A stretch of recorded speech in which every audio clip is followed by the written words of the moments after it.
HON-RAVI KARUNANAYAKA. Thank you, Honorable Speaker.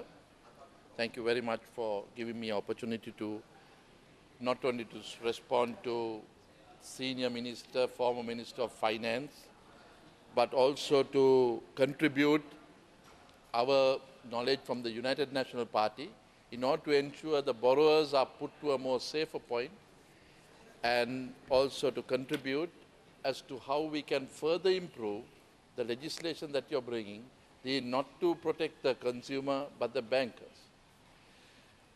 හිටපු මුදල් ඇමතිතුමා බොහොම ඕනෑකමින් විග්‍රහ කරා අද ආර්ථිකයේ තියෙන ප්‍රවණතාවය, ඒකේ තියෙන වර්ධනය ගැන. නමුත් ඔබතුමා මේ ගේන බැංකු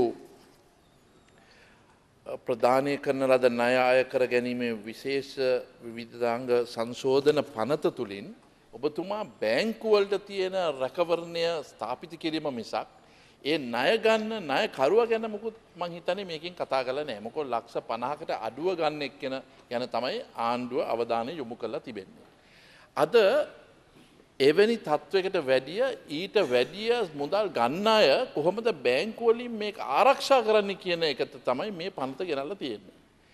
ඒ වගේම ඇමතුමනි මේ සම්බන්ධයෙන් අපි අවුරුදු ගණනාවක් මේ සම්බන්ධයෙන් අපි කියලා තියෙනවා හෙළිදරව් කරන්න කියලා.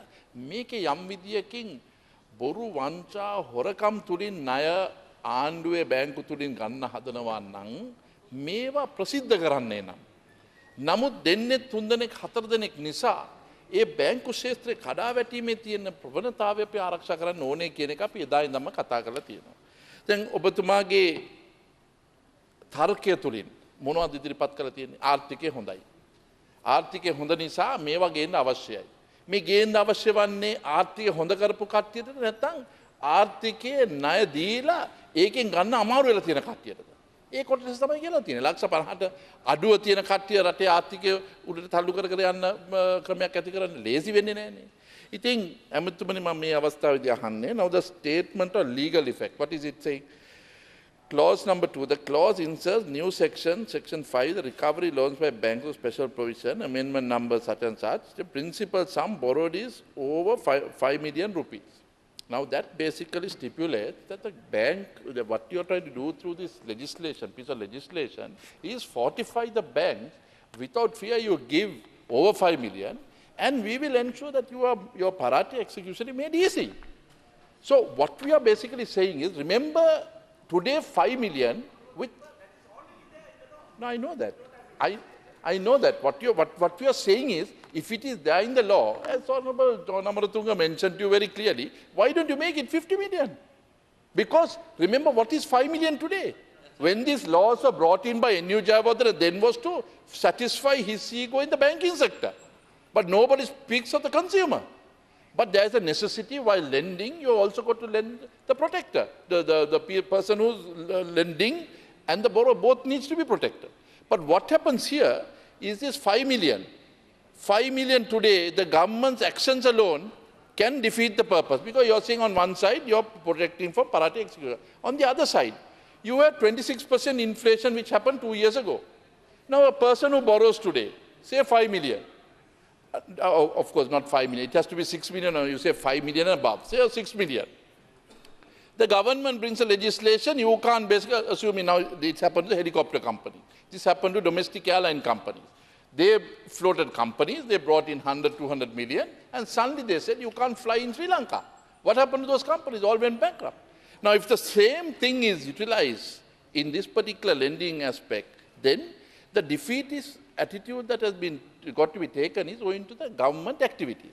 Now what I'm basically saying here is, why don't you make this 5 million, either it has to be increased to 50 million or index it to the inflation as well, because today's 5 million, 3 years later the purchasing power reduces and you're basically looking at 1 to 2 million loans that are also falling within this bracket. So the former minister was very arrogant in normally generous disposition, seemed to be somewhat perturbed today. His arrogancy was there. Government, opposition must have their say, but the government must have their bloody way. So if that is the case, why the hell do you don't to bring it to this parliament? If we are just coming here just going to speak waste our time out, then why do you want to do this? So that sense of arrogance has come down from the executive down to the parliament now. They're moving down to, you saw the deputy minister of one of the hundreds of Faiza Mustafa goes into a court, appears on behalf of a client. What is going on? This sense of arrogance must stop somewhere. Who is this deputy minister who has this God-given right? For God's sake, tell these MPs just to keep their mouth shut a little. What is this? Always is obstructing this bloody house. This type of nonsense must stop. This sense of arrogance that comes contributing from UMP goes on to that side, and they bloody sing hosanna for their dinner. Sir, this was without mentioning the name. Go to Pamankada, I told you.